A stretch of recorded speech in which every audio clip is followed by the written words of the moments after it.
श्री कृष्ण बोले, अर्जुन, मैंने यह दिव्य ज्ञान सृष्टि के आरंभ में सूर्य को दिया था। फिर यह ज्ञान राजाओं और ऋषियों के माध्यम से संसार में फैला। अब वही सनातन ज्ञान मैं तुझे दे रहा हूं। अर्जुन ने आश्चर्य से पूछा, हे प्रभु, आपने यह ज्ञान सूर्य को कैसे दिया? आप तो अभी मेरे समक्ष हैं। श्री कृष्ण बोले, हे पार्थ, मैं अनेक जन्मों से इस संसार में आता रहा हूं। तू मेरे जन्मों को नहीं जानता, पर मैं जानता हूं। जब जब धर्म की हानि होती है और अधर्म बढ़ता है, तब तब मैं अवतार लेता हूं।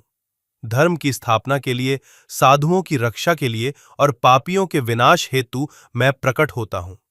फिर श्री कृष्ण ने कर्म और ज्ञान रहस्य बताया।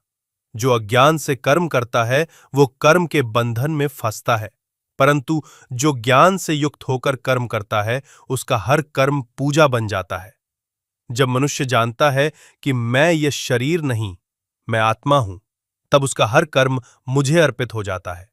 श्री कृष्ण बताया, संसार के लोग बाहरी सुखों के पीछे भागते हैं, धन, पद, प्रतिष्ठा की लालसा में, परंतु सच्चा सुख बाहरी नहीं, भीतर है। कर्म करते रहो, लेकिन फल की इच्छा छोड़ दो। सेवा भाव से कर्म करने वाला ही सच्चा योगी है।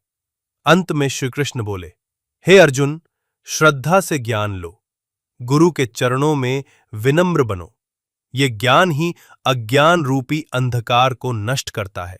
जब ये ज्ञान प्राप्त हो जाता है, तब मनुष्य निर्भय हो जाता है और मोक्ष को प्राप्त करता है।